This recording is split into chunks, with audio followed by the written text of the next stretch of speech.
사교육 30조 시대, 초등학교의 90%가 사교육을 하는 나라, 전쟁으로 피라민이 되어 타향살이를 할 때에도 가장 먼저 천막 학교를 짓고 밥은 굶어도 교육은 시켜야 한다는 생각이 상식인 대한민국에서 교육은 생존을 위해, 더 나아가 성공을 위해 반드시 필요한 것이라는 공감대는 오랫동안 존재했고 지금도 분명히 존재합니다.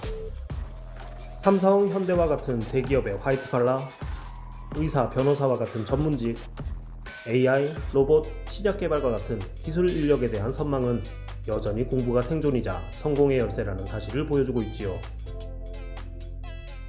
그렇다면 묻지 않을 수 없는 것이 가장 먼저 시작하는 공부이자 가장 중요한 기초교육인 초등공교육은 지금 제 역할을 하고 있는가입니다. 코딩, 토론, 프로젝트 등 배워야 할 것은 계속 늘어나는데 수업 구조는 50년 전과 같습니다. 40분 수업, 10분 휴식. 이 시간 안에 모든 것을 해결하겠다는 이 시스템이 과연 정상적이고 합리적인지 의심을 해봐야 합니다. 폭발하는 사교육 시장, 가계에 전가되는 교육비 부담, 무너진 공교육에 대한 신뢰, 학생의 학습권과 교사의 교육권 문제까지 이 모든 것이 수업 시간이라는 가장 기본적인 구조와 무관하다고 말할 수 있을까요? 초등교육에서 가장 오래 방치된 문제이고 높으신 분들이 신경이라고는 쓰지 않았던 문제, 하지만 가장 먼저 바뀌어야 할 문제를 이야기해봅니다. 당신들의 학교입니다.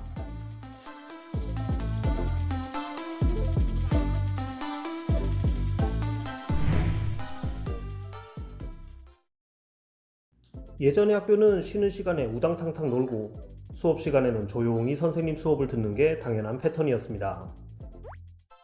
번호를 지명해서 교과서를 읽게 하고 판서를 보고 필기를 하고 문제를 풀고 해설을 하는 것이 수업의 주된 내용이었습니다. 학생이 몇 명이건 간에 발표를 하거나 지명을 당해 교과서를 읽거나 하는 학생 수는 한두 명에 불과한 말 그대로 교사의 주입식 강의였기 때문에 초등학교 수업시간 40분은 어린 학생들의 집중력을 감안한 합리적인 체제였지요. 초등 저학년 교실에는 합주기가 됩시다 합이라던가 집중의 박수를 짝짝짝과 같은 많은 학생을 일사불란하게 통제하는 장치들이 효과적으로 쓰였습니다. 그런데 초등학교 교육은 변했습니다. 학생들이 수업 시간에 직접 해야 하는 일이 늘어났습니다. 단순히 칠판을 보고 판서를 따라 쓰는 것을 넘어 스티커를 붙이고 교보제를 쌓고 뭔가를 조사해서 발표하는 등 활동의 종류가 늘어났고 토론을 하거나 프로젝트를 완성하기 위해 조별 활동을 하기도 합니다. 연필과 지우개 정도였던 수업 도구가 붙임딱지, 조립판넬, 크롬북으로까지 다양해지면서 교실의 선생님은 도구의 활용 능력이 천차만별인 아이들이 이것들을 무사히 다루게 하는 것에도 생각보다 많은 시간을 들여야 하지요. 그런데도 수업 시간은 아직 40분입니다. 이제 대한민국에서 초등학생에게 40분짜리 수업을 하는 곳은 초등학교가 유일할 겁니다. 사교육으로 눈을 돌려보겠습니다.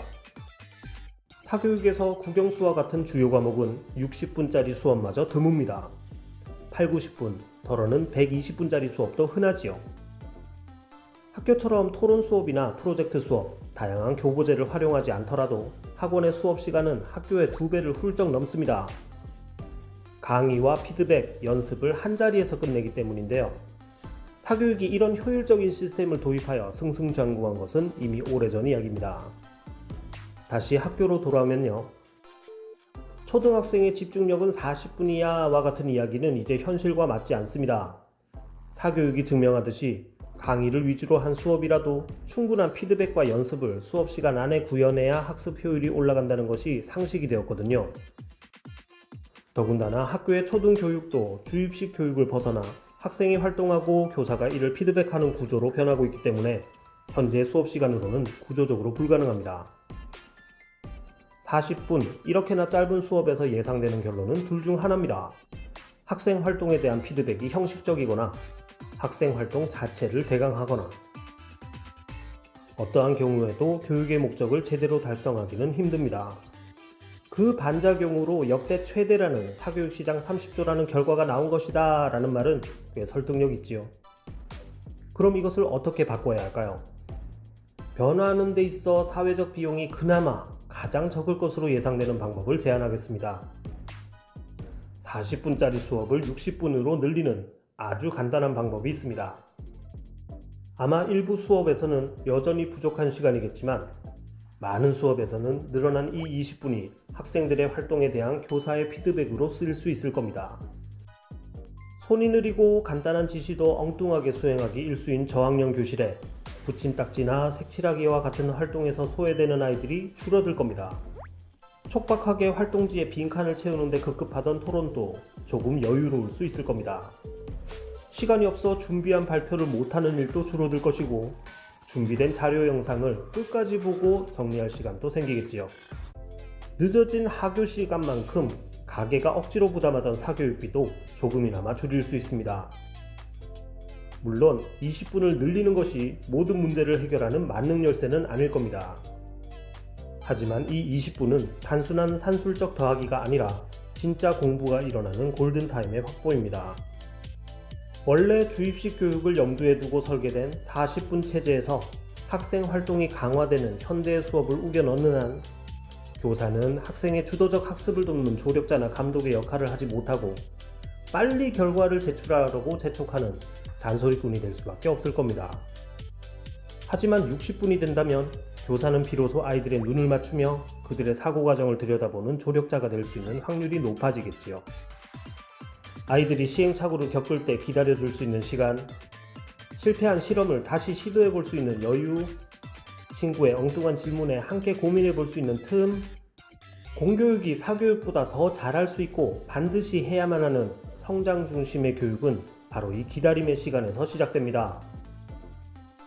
그런데 이상하지요. 그동안 우리나라 교육을 뜯어 고치겠다며 그렇게 많은 사람들이 말 그대로 온갖 방향의 시도를 해왔는데 왜 공교육의 시계만은 그 수업 시간만은 1960년대에 멈춰 있을까요?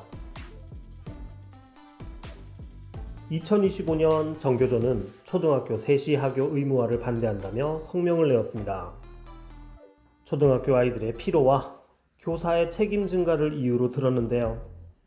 여기에 대한 제 개인적인 소감을 말할 필요는 없을 것 같습니다.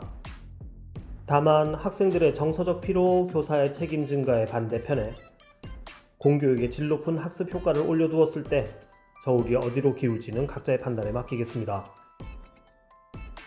사교육 30조 시대에 부모는 등골이 휘고 아이들은 학교가 끝나자마자 학원 셔틀버스에 몸을 싣습니다. 공교육이 신뢰를 잃은 이유는 교사가 부족해서도 시설이 나빠서도 아닙니다. 현대화된 교육과정을 담아내기에 그들이 가진 시간의 그릇이 너무 작고 낡았기 때문입니다. 가장 기초적이지만 가장 거대한 변화, 그것이 무너진 공교육을 바로 세우는 첫 번째 단추가 될 것입니다.